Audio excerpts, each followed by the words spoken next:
Hi friends, ಎಲ್ರಿಗೂ ನಮಸ್ತೆ. Welcome back to Deepika lifestyle and blogs. ಎಲ್ಲರೂ ಹೇಗಿದ್ದೀರಾ? ನಾನು ಚೆನ್ನಾಗಿದ್ದೀನಿ. ಐ ಹೋಪ್ ನೀವೆಲ್ಲರೂ ಚೆನ್ನಾಗಿದ್ದೀರಾ ಅಂತ ಅಂದ್ಕೊಂಡಿದ್ದೀನಿ. ಪ್ಲೀಸ್ ಫ್ರೆಂಡ್ಸ್, ಈ ವಿಡಿಯೋನ ಫಸ್ಟಿಂದ ಕೊನೆವರೆಗೂ ಸ್ಕಿಪ್ ಮಾಡದೆ ನೋಡಿ. ನಿಮ್ಗೆ ಇಷ್ಟ ಆದರೆ ಲೈಕ್ ಮಾಡಿ, ಶೇರ್ ಮಾಡಿ. ಪೂಜ್ಯಾಯ ರಾಘವೇಂದ್ರಾಯ ಸತ್ಯಧರ್ಮರತಾಯ ಚ ಭಜತಾಂ ಕಲ್ಪವೃಕ್ಷಾಯ ನಮತಾಂ ಕಾಮಧೇನುವೇ ನಮಃ. ಓಂ ಶ್ರೀ ಗುರು ರಾಘವೇಂದ್ರಾಯ ನಮಃ. ಈ ವಿಡಿಯೋ ಇಷ್ಟ ಆದರೆ ಓಂ ಶ್ರೀ ಗುರು ರಾಘವೇಂದ್ರಾಯ ನಮಃ ಅಥವಾ ಓಂ ಶನೇಶ್ವರಾಯ ನಮಃ ಅಂತ ಒಂದು ಕಮೆಂಟ್ ಕೊಡೋದನ್ನು ಮರಿಬೇಡಿ. ಹಾಗೆ ಹೊಸದಾಗಿ ನೋಡ್ತಾ ಇರೋರು ಫಸ್ಟು ನನ್ನ ಚಾನಲ್ಗೆ ಸಬ್ಸ್ಕ್ರೈಬ್ ಮಾಡ್ಕೊಳ್ಳಿ. ಪಕ್ಕದಲ್ಲಿರೋ ಬೆಲ್ ಐಕನ್ ಕ್ಲಿಕ್ ಮಾಡಿ ಸ್ನೇಹಿತರೆ. ನಾನು ಹಾಕೋ ಪ್ರತಿಯೊಂದು ವಿಡಿಯೋ ನೋಟಿಫಿಕೇಷನ್ಗೆ ಬರುತ್ತೆ, ತಕ್ಷಣ ನೋಡ್ಬೋದು ಸ್ನೇಹಿತರೆ. ಮಕರ ರಾಶಿಯ ಸ್ನೇಹಿತರೆ, ನಾನಿವಾಗ ತಿಳಿಸ್ಕೊಡ್ತಾ ಇದ್ದೀನಿ ಮಕರ ರಾಶಿಯ ಕುರಿತಾಗಿರ್ತಕ್ಕಂತಹ ರಹಸ್ಯಗಳು.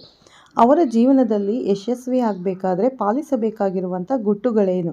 ಮಕರ ರಾಶಿಯವರು ಅವರ ಕುಟುಂಬದಲ್ಲಿ ಅತ್ಯಂತ ಶ್ರೀಮಂತ ವ್ಯಕ್ತಿಗಳಾಗಬಹುದು. ಅದಕ್ಕೆ ನೀವು ಮಾಡಬೇಕಾಗಿರುವ ಸಣ್ಣ ಪರಿಹಾರ ಏನು? ಎಲ್ಲವನ್ನು ಕೂಡ ಪರಿಪೂರ್ಣವಾಗಿ ಇಂದಿನ ಸಂಚಿಕೆಯಲ್ಲಿ ತಿಳಿಸ್ಕೊಡ್ತಾ ಇದ್ದೇನೆ. ಮೊದಲನೇ ಸಾರಿ ನಮ್ಮ ಚಾನಲ್ಗೆ ಬಂದಿದ್ದರೆ ದಯವಿಟ್ಟು ಸಬ್ಸ್ಕ್ರೈಬ್ ಮಾಡಿಕೊಂಡು ಪಕ್ಕದಲ್ಲಿರುವ ಬೆಲ್ಲೈಕನ್ ಕೂಡ ಕ್ಲಿಕ್ ಮಾಡಿ ಸ್ನೇಹಿತರೆ.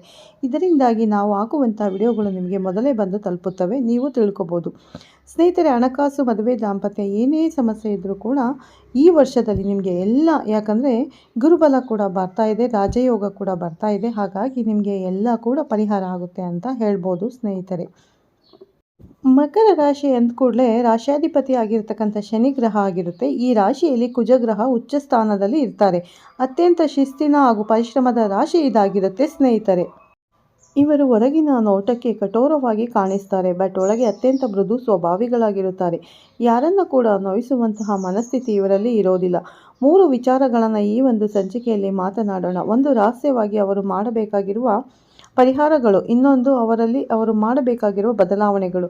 ಹಾಗೂ ವಿಶೇಷವಾಗಿ ಅವರ ಎಚ್ಚರಿಕೆಗಳು ಅವರು ಏನು ಪಾಲನೆ ಮಾಡಿಕೊಳ್ಳಬೇಕು. ಇಷ್ಟು ವಿಚಾರಗಳನ್ನು ನಾನಿವತ್ತು ಏನು ತಿಳಿಸ್ಕೊಡ್ತಾ ಇದ್ದೇನೆ, ಇದನ್ನು ನೀವು ಜೀವನದಲ್ಲಿ ಅಳವಡಿಸಿಕೊಂಡರೆ ಸಾಕು, ಖಂಡಿತವಾಗ್ಲೂ ಯಶಸ್ವಿ ವ್ಯಕ್ತಿಗಳಾಗ್ತೀರಿ.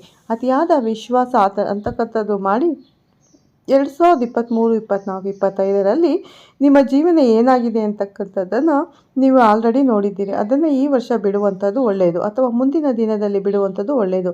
ಓವರ್ ಕಾನ್ಫಿಡೆನ್ಸ್ ಬೇಡ, ಕಾನ್ಫಿಡೆನ್ಸ್ ಇರಲಿ, ಓವರ್ ಕಾನ್ಫಿಡೆನ್ಸ್ ಬೇಡ ಅಂತಕ್ಕಂಥ ಮಾತನ್ನು ಹೇಳ್ತೇನೆ. ಯಾವುದೇ ದೊಡ್ಡ ಹೂಡಿಕೆ ಮಾಡೋದಕ್ಕೆ ಹೋದರೂ ಕೂಡ ಆಯಾ ಕ್ಷೇತ್ರದಲ್ಲಿ ತಜ್ಞರ ಸಲಹೆ, ಅಭಿಪ್ರಾಯಗಳನ್ನು ತಾವೆಲ್ಲರೂ ಕೂಡ ಪಡ್ಕೊಳ್ಬೇಕಾಗುತ್ತೆ ಸ್ನೇಹಿತರೆ. ಬ್ಲೈಂಡಾಗಿ ಯಾವುದೇ ಇನ್ವೆಸ್ಟ್ಮೆಂಟ್ ಮಾಡೋದಕ್ಕೆ ಹೋಗಬೇಡಿ. ಮಕರ ರಾಶಿಯವರು ಅದರಿಂದ ನಷ್ಟ ಆಗುವಂಥ ಉದಾಹರಣೆ ಜಾಸ್ತಿ ಇರುವಂಥದ್ದು. ಕುಟುಂಬಕ್ಕೆ ಹೆಚ್ಚಿನ ಆದ್ಯತೆಯನ್ನು ಮಕರ ರಾಶಿಯವರು ನೀಡಬೇಕಾಗುತ್ತೆ. ಕೇವಲ ಕೆಲಸ ಅಂತ ಹೇಳಿ ನಿಮ್ಮ ದಿನನಿತ್ಯದ ಸಮಯ ಸಂದರ್ಭಗಳನ್ನು ಕೊಟ್ಟು ಜೀವನವನ್ನು ಹಾಳು ಮಾಡೋದಕ್ಕೆ ಹೋಗಬೇಡಿ. ಹಾಗೂ ಆಯಾ ಕ್ಷೇತ್ರದಲ್ಲಿ ನಿಮ್ಮ ಒಂದು ಕೆಲಸ ಯಾವುದೇ ಇತ್ತು ಅಂದರೂ ಕೂಡ ಇದರಲ್ಲಿ ಒಂದು ಏನು ಅಂದರೆ, ಯಾವುದೇ ಕೆಲಸ ಇದ್ದರೂ ಅದನ್ನು ನೀವು ಸಲಹೆಗಳನ್ನು ತೆಗೆದುಕೊಳ್ಳುವುದು ಆ ಕೆಲಸದ ಬಗ್ಗೆ ಅತ್ಯಂತ ಶ್ರೇಷ್ಠ. ಜೂಜಾಡುವಂಥದ್ದು ಇದನ್ನೆಲ್ಲ ಕಾನೂನು ಬಾಹಿರ ವಿಚಾರಗಳಾಗಿರುತ್ತೆ. ಇದರಿಂದ ಇಮಿಡಿಯೇಟ್ ದುಡ್ಡು ಸಿಗುತ್ತೆ ಅಂತಕ್ಕಂಥ ಒಂದು ಆಸೆಯನ್ನು ಪಡೆದುಕೊಳ್ಳೋದಕ್ಕೆ ಹೋಗಬೇಡಿ. ಸಮಸ್ಯೆಯೇ ಜಾಸ್ತಿ ಆಗುತ್ತೆ. ಜೊತೆಯಲ್ಲಿ ನಿಮ್ಮ ಒಂದು ಸಂಬಂಧಗಳು ಏನಿರುತ್ತಲ್ಲ ಅದಕ್ಕೆ ಹೆಚ್ಚಿನ ಮಹತ್ವವನ್ನು ತಾವೆಲ್ಲರೂ ಕೂಡ ನೀಡಬೇಕಾಗುತ್ತೆ. ಸಂಬಂಧಿಕರು ಅಂತ ಹೇಳಿ ಕೇರ್ಲೆಸ್ ಮಾಡೋದಕ್ಕೆ ಹೋಗಬೇಡಿ. ನಿಮ್ಮ ಜೀವನದಲ್ಲಿ ಅಥವಾ ನಿಮ್ಮ ಅಕ್ಕಪಕ್ಕದಲ್ಲಿ ಏನಾದರೂ ಒಂದು ಸಣ್ಣ ಪುಟ್ಟ ಬಿರುಕುಗಳಿದ್ದಾಗ ಅದನ್ನು ತಾವೇ ಸರಿಪಡಿಸಿಕೊಳ್ಳಿ. ಆರೋಗ್ಯದ ಕಡೆ ಹೆಚ್ಚಿನ ಗಮನವನ್ನು ಕೊಡಿ. ಮಕರ ರಾಶಿಯವರು ಕೊಡಬೇಕಾಗುತ್ತೆ. ಕೆಲಸದ ಒತ್ತಡ ಇರುತ್ತೆ, ಹಾಗಂತ ಹೇಳಿ ಊಟವನ್ನು ಬಿಡುವಂಥದ್ದಾಗಿರ್ಬೋದು, ನಿದ್ದೆ ಸರಿಯಾಗಿ ಮಾಡದೇ ಇರುವಂಥದ್ದಾಗಿರ್ಬೋದು, ಸಮಯಕ್ಕೆ ಏನೇನಾಗಬೇಕು ಆ ಸಮಯದಲ್ಲಿ ಅದನ್ನು ಮಾಡಬೇಕು. ಮದುವೆಯನ್ನೇ ಲೇಟ್ ಮಾಡೋದು, ಅಯ್ಯೋ ಇನ್ನೂ ಟೈಮ್ ಇದೆ, 35 ಆಯಿತು ಪರವಾಗಿಲ್ಲ ಅಂತ ಹೇಳಿ ಇದೆಲ್ಲ ನೀವು ಸರಿಯಾದ ರೀತಿಯಲ್ಲಿ ಮಾಡ್ಕೊಂಡು ಹೋಗಬೇಕಾಗುತ್ತೆ. ಜೊತೆಯಲ್ಲಿ ವಿಶ್ರಾಂತಿಯನ್ನು ಯಾವುದೇ ಕಾರಣಕ್ಕೂ ಮಕರ ರಾಶಿಯವರು ನಿರ್ಲಕ್ಷಿಸಬಾರದು. ಆರೋಗ್ಯವೇ ಭಾಗ್ಯ ಅಂತಕ್ಕಂಥದ್ದನ್ನು ಯಾವುದೇ ಕಾರಣಕ್ಕೂ ಮರಿಬೇಡಿ. ಮತ್ತು ಇನ್ನೊಂದು ಮಾತು ಹೇಳ್ತೀನಿ, ಇದರ ಜೊತೆಗೆ ಮಕರ ರಾಶಿಯವರು ಸಕ್ಸಸ್ ಆಗೋದಕ್ಕೆ ಏನು ಮಾಡಬೇಕು, ಅವರ ಯಶಸ್ಸಿನ ಹಾದಿ ಯಾವುದು, ಯಾವ ದಾರಿಯಲ್ಲಿ ಹೋದರೆ ಅವರಿಗೆ ಯಶಸ್ಸು ಸಿಗುತ್ತೆ, ಇದು ಒಂದು ಯಕ್ಷ ಪ್ರಶ್ನೆ ರೀತಿ ಕಾಡ್ತಾ ಇರುತ್ತೆ. ಹಾಗೆ ಯೋಜನೆಗಳನ್ನು, ನಿಮ್ಮದು ಏನೇ ಪ್ಲಾನ್ ಇತ್ತು, ಒಂದು ಕಾರ್ ತಗೋದಾಗಿರ್ಬೋದು, ಅಥವಾ ನೀವು ಬಿಸ್ನೆಸ್ ಓಪನ್ ಮಾಡಬೇಕು, ಈ ಬಿಸ್ನೆಸ್ ಎಲ್ಲ ಕೆಲಸವನ್ನು ನೀವು ಕಂಪ್ಲೀಟ್ ಆದಮೇಲೆ ನಿಮ್ಮ ಸ್ನೇಹಿತರ ಹತ್ತಿರ ಹೇಳಿ. ಅದರಿಂದ ಲಾಭದಾಯಕ ಫಲಗಳು ನಿಮಗೆ ಪ್ರಾಪ್ತಿಯಾಗುತ್ತೆ. ಆರ್ಥಿಕ ಯೋಜನೆಗಳನ್ನು ಆದಷ್ಟು ಗುಟ್ಟಾಗಿಡಿ ಅಂತಕ್ಕಂಥ ಮಾತನ್ನು ಹೇಳ್ತೇನೆ. ಜೊತೆಯಲ್ಲಿ ಈ ಪ್ರಪಂಚ ಯಾವತ್ತು ಸೃಷ್ಟಿ ಆಯಿತು ಅವತ್ತಿನಿಂದಲೂ ನಮ್ಮ ಭೂಗರ್ಭದಲ್ಲಿ ಇರ್ತಕ್ಕಂಥದ್ದು ಈ ರತ್ನಗಳು, ನವರತ್ನಗಳ ಬಗ್ಗೆ ನಾವು ಕೇಳಿದ್ದೇವೆ. ಈ ನವರತ್ನಗಳನ್ನು ಹಾಕಬೇಕಂದ್ರೆ 15, 20 1000 ಖರ್ಚಾಗುತ್ತೆ 3 ಕ್ಯಾರೆಟ್ಗೆ. ಅದರ ಬದಲಾಗಿ ಉಪರತ್ನಗಳನ್ನು ನಿಮಗೆ ನಾನು ಸಜೆಸ್ಟ್ ಮಾಡ್ತಾ ಇರುವಂಥದ್ದು. ಅದು ಕ್ರಿಸ್ಟಲ್ ಬ್ರಾಸ್ಲೆಟ್ಗಳು ಬಹಳಷ್ಟು ಸರಿ ಹೇಳಿದ್ದೇನೆ. ಅದರೆಲ್ಲ ಫ್ರೀಕ್ವೆನ್ಸಿ ಏನು, ಅದರ ಉಪಯೋಗಗಳೇನು, ಅದರ ಲಾಭಗಳೇನು ಬಹಳ ಸರಿ ಹೇಳಿದ್ದೇನೆ. ಅದನ್ನು ನೀವು ರಾಶ್ಯಾಧಿಪತಿ ಏನಿರುತ್ತೆ ಅದನ್ನು ಆ್ಯಕ್ಟಿವೇಟ್ ಮಾಡುತ್ತೆ. ಪ್ಲಸ್ ಗುರುಬಲ ಅನ್ನೋದು ಹೆಚ್ಚು ಮಾಡ್ತಕ್ಕಂಥ ಬ್ರಾಸ್ಲೈಟ್ಗಳು ಇದಾಗಿರುತ್ತೆ. ಇದನ್ನು ಧರಿಸಿಕೊಳ್ಳೋದ್ರಿಂದ ಅತ್ಯಂತ ಶುಭ ಅಂತ ಹೇಳಿ ಪರಿಗಣಿಸಲಾಗುತ್ತೆ. ಎಡಗೈಯಲ್ಲಿ ಇದನ್ನು ಧರಿಸ್ಕೋಬೇಕು. ಈ ಬ್ರಾಸ್ಲೈಟ್ಗಳ ಬಗ್ಗೆ ಮಾಹಿತಿಯನ್ನು ಹೇಳೋದಾಯಿತು. ಅಂದರೆ 48 ದಿವಸದಲ್ಲಿ ಇದನ್ನು ನಿಮ್ಮ ಎಡಗೈಯಲ್ಲಿ ಧರಿಸಿಕೊಳ್ಳಿ. ಖಂಡಿತವಾಗ್ಲೂ ಅತ್ಯಂತ ಶುಭದಾಯಕ ಫಲಗಳಾಗುತ್ತೆ. ಆಲ್ರೆಡಿ ಸಾಕಷ್ಟು ಜನ ಧರಿಸ್ತಾ ಇದ್ದಾರೆ. ಅದಕ್ಕೋಸ್ಕರನೇ ಹೇಳ್ತಾ ಇರುವಂಥದ್ದು. ಅವರ ಅಭಿಪ್ರಾಯಗಳನ್ನು ಅವರು ಆಲ್ರೆಡಿ ಕಮೆಂಟ್ ಸೆಕ್ಷನಲ್ಲಿ ತಿಳಿಸ್ಕೊಡ್ತಾ ಇದ್ದಾರೆ. ಅದನ್ನು ಕೂಡ ಹೋಗಿ ಚೆಕ್ ಮಾಡ್ಕೊಳ್ಳಿ. ನಿಮ್ಮ ಹೆಸರಿನಲ್ಲಿ, ನಿಮ್ಮ ಮನೆ ದೇವರ ಹೆಸರಿನಲ್ಲಿ ಇದನ್ನು ಪ್ರಾಣ ಪ್ರತಿಷ್ಠಾಪನೆಯನ್ನು ಮಾಡಿ ನಿಮಗೆ ತಲುಪಿಸ್ಕೊಡ್ತಾರೆ. ಅಂದರೆ ನೀವು ಎಲ್ಲೇ ತಗೊಂಡು ಕೂಡ ನಿಮ್ಮ ಮನೆ ದೇವರ ಹೆಸರಲ್ಲಿ ಮತ್ತು ನಿಮ್ಮ ಹೆಸರಿನಲ್ಲಿ ಅದು ಪೂಜೆಯನ್ನು ಮಾಡಿಸಿ ಪ್ರಾಣ ಪ್ರತಿಷ್ಠಾಪನೆ ಮಾಡಿಸ್ಬೇಕಾಗುತ್ತೆ ಸ್ನೇಹಿತರೆ. ಹಾಗಾಗಿ ನೀವು ಧರಿಸಬೇಕಾದ್ರೆ ಎಲ್ಲ ಯೋಚನೆ ಮಾಡಿ ಎಡಗೈಯಲ್ಲಿ ಧರಿಸಿ. ಮತ್ತು ನಿಮ್ಮ ರಾಶಿಗೆ ಹೊಂದುವ ರೀತಿಯಂಥ ಬ್ರಾಸ್ಲೆಟ್ಗಳನ್ನು ನೀವು ಧರಿಸಿಕೊಳ್ಳುವುದು ಖಂಡಿತವಾಗ್ಲೂ ಕೂಡ ಶುಭವಾಗುತ್ತೆ. ಈ ಬ್ರಾಸ್ಲೆಟ್ಗಳು ನಿಮಗೆ ಅದೃಷ್ಟದ ಜೊತೆಗೆ ಒಂದು ಆತ್ಮವಿಶ್ವಾಸವನ್ನು ಕೂಡ ಹೆಚ್ಚಿಸುತ್ತೆ. ಪ್ರತಿಯೊಬ್ಬರೂ ಕೂಡ ಈ ಬ್ರಾಸ್ಲೆಟ್ಗಳನ್ನು ಧರಿಸಿಕೊಳ್ಳಿ. ಭವಿಷ್ಯವನ್ನು ಸರಿಯಾದ ರೂಪದಲ್ಲಿ ಪ್ಲಾನನ್ನು ಮಾಡಿಕೊಳ್ಳಿ. ನೀವು ಪ್ಲಾನ್ ಮಾಡತಕ್ಕಂಥ ಯಾರ ಜೊತೆನೂ ಹಂಚಿಕೊಳ್ಳೋದಕ್ಕೆ ಹೋಗಬೇಡಿ. ಅಯ್ಯೋ ಅವರು ಹೆಲ್ಪ್ ಮಾಡ್ತಾರೆ ಅಂತ ಹೇಳಿ ನೀವು ಯಾವಾಗ ಅವರ ಹತ್ತಿರ ವಿಚಾರಗಳನ್ನು ಹೆಚ್ಚಾಗಿ ಮಾತಾಡ್ತಿರಲ್ಲ, ಆಗಲೇ ನಿಮಗೆ ಬಹಳ ತೊಂದರೆಗಳಾಗುತ್ತೆ. ಹಾಗೂ ಎಲ್ಲ ವಿಚಾರಗಳನ್ನು ರಹಸ್ಯವಾಗಿ ಇಟ್ಟಾಗ ಅದೇ ನಿಮ್ಮ ಗೆಲುವಿನ ದಾರಿಯಾಗುತ್ತೆ. ಸೊ ಫಸ್ಟ್ ಪಾಯಿಂಟ್ ಏನು, ಯಾವ ಕೆಲಸ ನೀವು ಮಾಡಬೇಕು ಅಂತಕ್ಕಂಥದ್ದು ಒಂದು ಗೋಲ್ ಸೆಟ್ ಮಾಡ್ಕೊಳ್ಳಿ. ಅದನ್ನು ನೀವು ಸೈಲೆಂಟಾಗಿ ನೀವು ಆ ಕೆಲಸವನ್ನು ಮಾಡಿ ಅನಂತರದಲ್ಲಿ ಮಾತಾಡಿ. ಎರಡನೇ ವಿಚಾರ ನೇರ ಮಾತುಕತೆ. ಅಂದರೆ ನೇರವಾಗಿ ತಾವೆಲ್ಲರೂ ಕೂಡ ಮಾತಾಡ್ತಾ ಇರ್ತೀರಿ. ಇನ್ನೊಬ್ಬ ಏನು ತಪ್ಪು ತಿಳ್ಕೊಂಡು ಬಿಡ್ತಾನಪ್ಪ ನನ್ನ ಬಗ್ಗೆ ಅಂತ ಹೇಳಿ ಬಹಳಷ್ಟು ಸಾರಿ ಏನು ಮಾತಾಡದೆ ಹಣಕಾಸಿನಲ್ಲಿ ತೊಂದರೆಗಳಾಗಿರುತ್ತೆ. ಅಥವಾ ನೀವು ಅವರಿಗೆ ಲೆಕ್ಕಕ್ಕಿಂತ ಜಾಸ್ತಿ ಗೌರವವನ್ನು ನೀಡಿರ್ತೀರಿ. ಆದರೂ ಕೂಡ ನಿಮಗೆ ಅವರ ಬೆನ್ನಿಗೆ ಒಂದು ಚೂರಿ ಹಾಕುವಂಥದ್ದಾಗಿರಬಹುದು. ಅಥವಾ ನೀವು ಏನು ಮಾಡಬೇಕು ಅಂತ ಇರ್ತೀರಿ ಅದನ್ನು ನೇರವಾಗಿ ನಿಮ್ಮ ಇಂಟೆನ್ಷನ್ ಏನಿದೆ ಅದನ್ನು ತಿಳಿಸ್ಬೇಕಾಗುತ್ತೆ. ಮಕರ ರಾಶಿಯವರು ಎದುರುಗಡೆ ಇರೋ ವ್ಯಕ್ತಿ ಏನೇ ತಿಳ್ಕೊಂಡು ತೊಂದರೆ ಇಲ್ಲ. ನಿಮ್ಮ ವಿಚಾರಗಳು ನೀವು ಬೇಡ ನೇರವಾಗಿ ಮಾತಾಡೋದನ್ನು ಮಕರ ರಾಶಿಯವರು ಕಲಿಬೇಕಾಗುತ್ತೆ. ತಾಳ್ಮೆ ಮತ್ತು ಪ್ರಯತ್ನಗಳ ಕೆಲವೊಂದು ಸಾರಿ ದುರಾಸೆ ಮತ್ತು ಅಡ್ಡದಾರಿಯನ್ನು ಹಿಡಿದು ಸಣ್ಣ ಮಟ್ಟಿಗೆ ದಾರಿ ತಪ್ಪಿಸುವಂಥ ಮಕರ ರಾಶಿಯವರಿಗೆ ಬರುತ್ತೆ.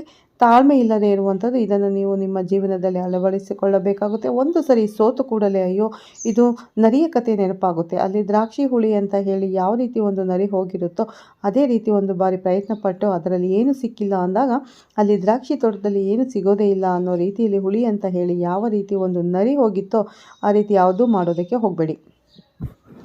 ಖಂಡಿತವಾಗ್ಲೂ ಕೂಡ ಪ್ರಯತ್ನ ಇಲ್ಲದೆ ಏನೂ ಸಿಗೋದಿಲ್ಲ. ಒಂದೇ ಬಾರಿ ಸಿಗೋದಿಲ್ಲ, ಬಹಳ ಬಾರಿ ಪ್ರಯತ್ನ ಪಡಬೇಕಾಗುತ್ತೆ. ಯಾಕಂದರೆ ರಾಶ್ಯಾಧಿಪತಿ ಇರೋದು ಶನಿ.